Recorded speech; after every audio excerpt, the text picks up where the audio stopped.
प्रिय विद्यार्थी, हम पढ़ रहे हैं कक्षा 11 अर्थशास्त्र, जिसमें हम पढ़ रहे हैं भारतीय अर्थव्यवस्था स्वतंत्रता प्राप्ति के समय भारत का आर्थिक अध्ययन कर रहे हैं। तो स्वतंत्रता प्राप्ति के समय भारतीय अर्थव्यवस्था के पिछड़ेपन के कारण आज का हमारा टॉपिक है स्वतंत्रता प्राप्ति के समय भारतीय अर्थव्यवस्था के पिछड़ेपन का कारण। देखिए, अंग्रेजों के आगमन से पूर्व हमारा देश आर्थिक, सांस्कृतिक, कला एवं व्यापार सारी दृष्टि से संपन्न देश था। भारत की अर्थव्यवस्था आत्मनिर्भर थी, हम किसी दूसरे देश के ऊपर निर्भर नहीं थे।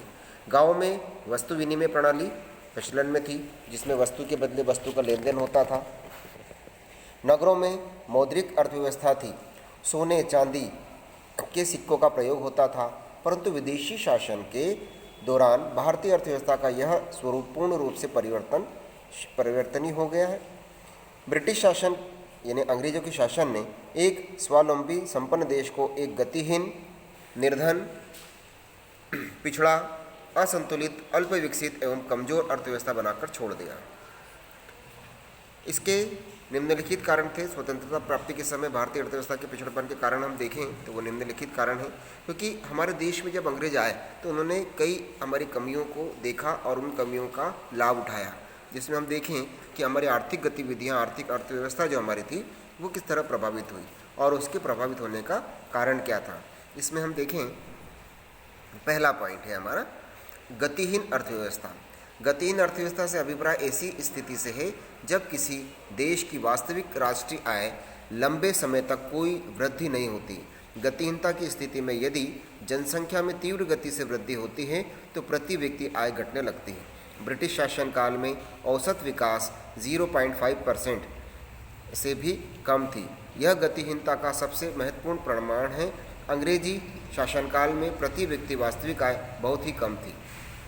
सेकंड नंबर पॉइंट है कृषि का व्यवसायीकरण। कृषि के व्यवसायीकरण से तात्पर्य यह है कि कृषि के अंतर्गत उन फसलों को प्राथमिकता दी जाने लगी जो बाजार में विक्रय हेतु भेजी जाती थी। इसके अंतर्गत कपास, जूट, गन्ना, तिलहन आदि फसलें आती हैं। इंग्लैंड में हुई औद्योगिक क्रांति के फलस्वरूप इंग्लैंड के उद्योगों को कच्चे माल की आवश्यकता थी। उसे पूरा करने के लिए खाद्य पदार्थों के स्थान पर व्यापारिक फसलों को अधिक मात्रा में उत्पादित किया जाता था। भू राजस्व यानी लगान में भी वृद्धि दी गई तथा किसानों को व्यापारिक फसलों को उत्पन्न करने की विवश होना पड़ा। इस वजह से भी हमारे यहाँ आज़ादी के समय आर्थिक व्यवस्था जो है प्रभावित हुई है। नेक्स्ट पॉइंट हम देख रहे हैं, इसमें है हमारा अगला पॉइंट, ये है आपका नई भूमि व्यवस्था। अंग्रेजी शासन का एक अन्य प्रभाव भूमि व्यवस्था के रूप में प्रकट हुआ है।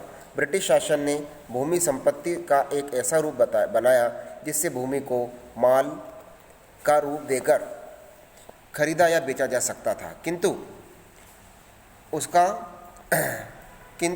उसका लाभ कृषक को नहीं मिल पाता था। जमींदारी प्रथा ने जमींदारों को गांव का मालिक बना दिया। जमींदार किसानों से ऊंचा लगान वसूल करते हैं, क्योंकि लगान की दर पर कोई नियंत्रण नहीं था। भूमि की नवीन व्यवस्था के बाद किसानों से मुद्रा के रूप में लगान वसूला जाने लगा। आवश्यक मुद्रा प्राप्त करने के लिए किसानों को अपनी फसल मंडी में बेचने के लिए विवश होना पड़ता था। ये कारण है। फोर्थ नंबर है आपका ग्रामीण ऋणग्रस्तता। ब्रिटिश शासनकाल में ग्रामीण ऋणग्रस्तता में अभूतपूर्व और लगातार वृद्धि हुई। 2/3 किसान ऋणी थे।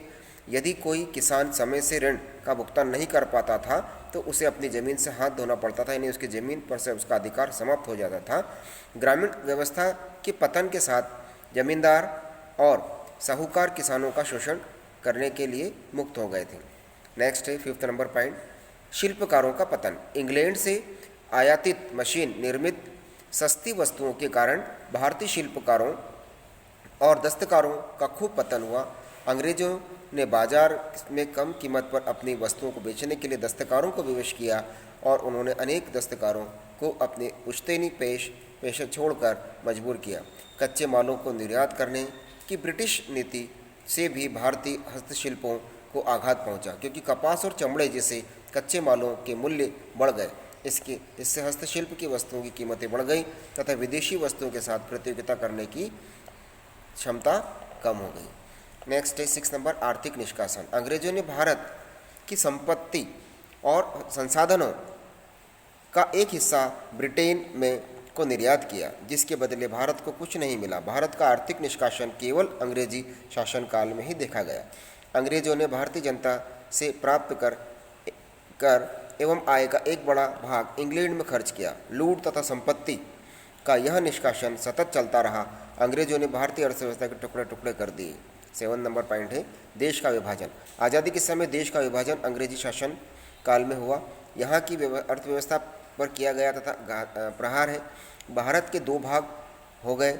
इस विभाजन से भारतीय अर्थव्यवस्था पर दूरगामी प्रतिकूल प्रभाव पड़े। अर्थव्यवस्था पूरी तरह छिन्न भिन्न हो गई। जिस विभाजन के मुख्य घातक आर्थिक परिणाम हुए। नेक्स्ट पॉइंट में हम देखेंगे रेलों का स्वास्थ्यपूर्ण विकास। ब्रिटिश शासनकाल या ब्रिटिश प्रशासन ने भारत में रेलवे का विकास भी अपने स्वार्थों की पूर्ति के लिए किया था। उनका उद्देश्य भारतीय अर्थव्यवस्था को विकसित करना नहीं था।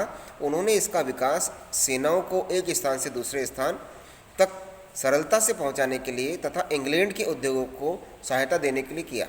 रेलवे लाइनें मुख्य रूप से भारत के कच्चा माल उत्पादन करने वाले क्षेत्रों को निर्यात बंदरगाहों से जोड़ने के लिए बिछाई गई थी। निष्कर्ष के रूप में हम देखें, निष्कर्ष के रूप में कहा जा सकता है कि ब्रिटिश शासन ने एक समृद्ध और आत्मनिर्भर अर्थव्यवस्था को दूसरों पर आश्रित तथा पिछड़ी अर्थव्यवस्था में परिवर्तित कर दिया। भारतीय उद्योगों एवं शिल्पकारों का पतन हुआ। नई भूमि का व्यवसायीकरण और भारत से पूंजी निष्कासन ने भारतीय अर्थव्यवस्था को दुर्बल बना दिया।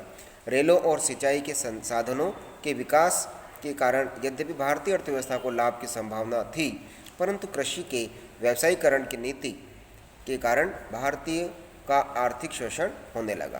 तो ये हमारा स्वतंत्रता प्राप्ति के समय भारतीय अर्थव्यवस्था के पिछड़ेपन के प्रमुख कारण थे, जिसमें प्रमुख रूप से अंग्रेजों ने अपने स्वार्थ के अनुसार हमारे देश की अर्थव्यवस्था को परिवर्तित कर दिया, जिससे कि वो विदेशी जो है उनको मदद कर पाएँ और हमारे देश से कच्चा माल और हमारे देश के जो है आर्थिक गतिविधियाँ प्रभावित हुए और उनको देश को उन्होंने विकसित करने का ये मन बनाया, जिससे हमारे देश में काफ़ी आर्थिक नुकसान हुआ।